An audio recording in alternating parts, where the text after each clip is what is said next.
Brad Pitt and I have something in common. Is it our good looks? No. Our huge fan base? No. Our enormous wealth? Wrong again. It is face blindness. Or since doctors seem to think all conditions should have Latin names, maybe to justify their high fees, the medical term is prosopagnosia. I'm just going to call it face blindness, but more accurately, it's a reduced ability to recognize faces. Some cases are caused by brain injury, but mine and the majority of others are hereditary. To me, this is not an illness or a medical condition, but simply a different ability. In fact, I think face blindness has made me a better person, but more on that later. Face blindness was first described in 1944 and has only become a commonly known condition in the last 20 years or so. Reportedly, about 2% of the population is face blind. That's 7 million Americans, about the same number who are Jewish, Mormon, or Native American. If you're watching this video, likely you or someone you know has face blindness. Personally, I think the number affected is underestimated, because most of us have lived our entire lives this way and don't know anything else. I didn't know I had the condition until I was in my 50s, but understanding it has made life a little easier. There are differing degrees of this condition, from those who sometimes can't recognize their spouse or even themselves in a reflection, to those who simply consider themselves bad at names. If viewed on a spectrum, I fall somewhere along the middle, probably about 60% less able to recognize faces than the general population. I mean, I can recognize Jay Leno, who has a distinctive face, but I've never been able to differentiate between Julia Roberts and Sandra Bullock. If I see one in a show, I always have to ask, which one is that?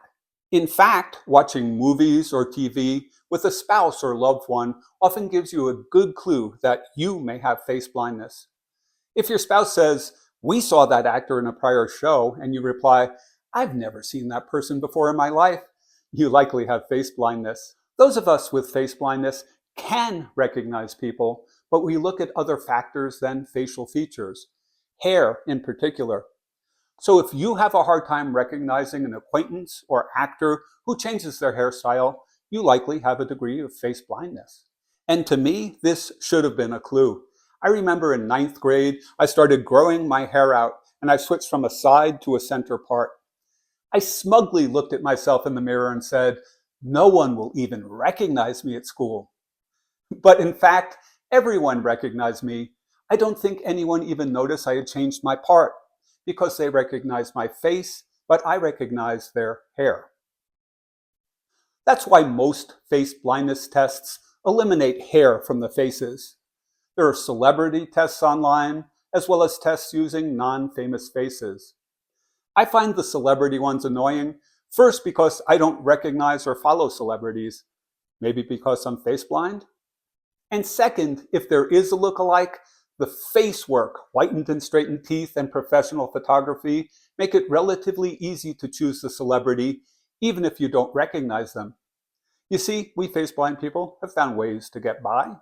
So I'm not going to show you photos for a face blindness test, but rather offer you this face blindness quiz drawn from my personal experience. A. When you watch a movie, does your family member say you've seen the actor before, when to you it's a completely new person?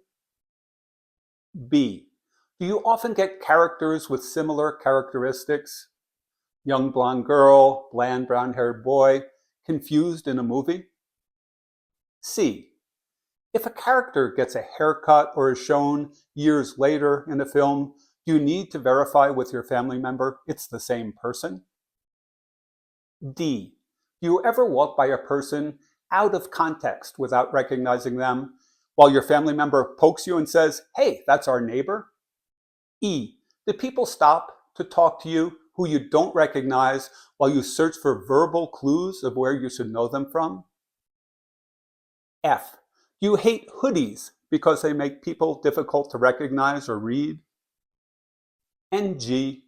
Do you describe yourself as bad at names? And here's my scoring card for this unscientific quiz. If you answered yes to 3 or more of those questions, you likely have a degree of face blindness. But why would this matter? First, I get annoyed when I hear this described as a disease or an untreatable condition. Heck, it wasn't even recognized until recently. We're all different, and neurodiversity is becoming a popular term. There's nothing wrong with you that needs to be cured.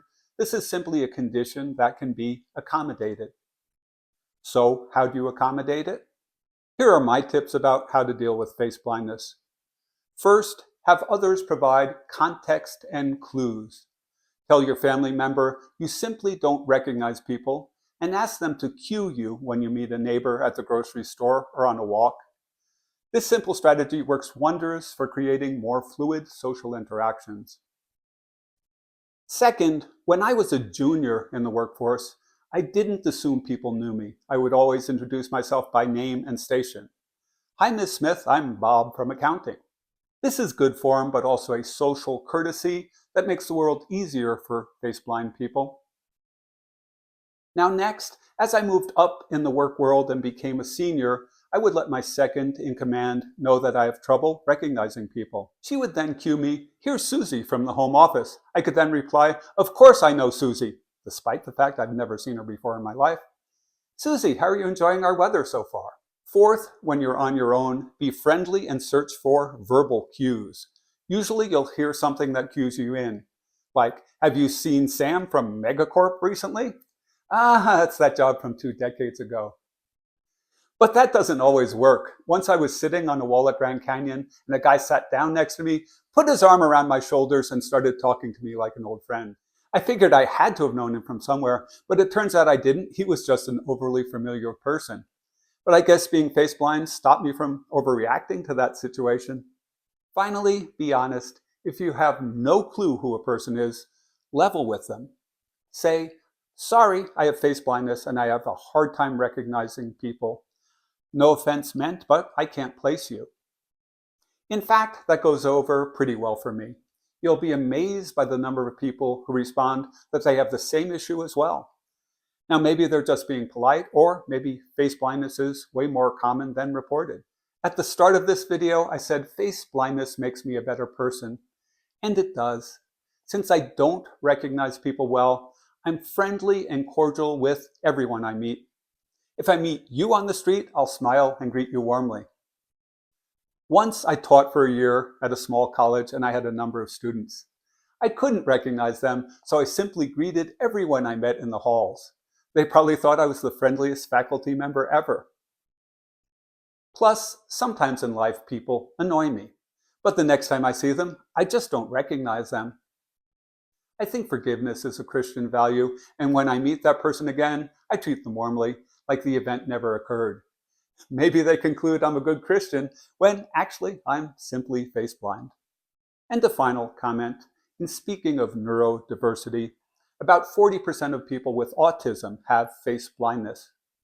Maybe understanding more about yourself will open doors to further exploration of who you are and how you face the world. What do you think? Let me know in the comments below, and thank you for watching.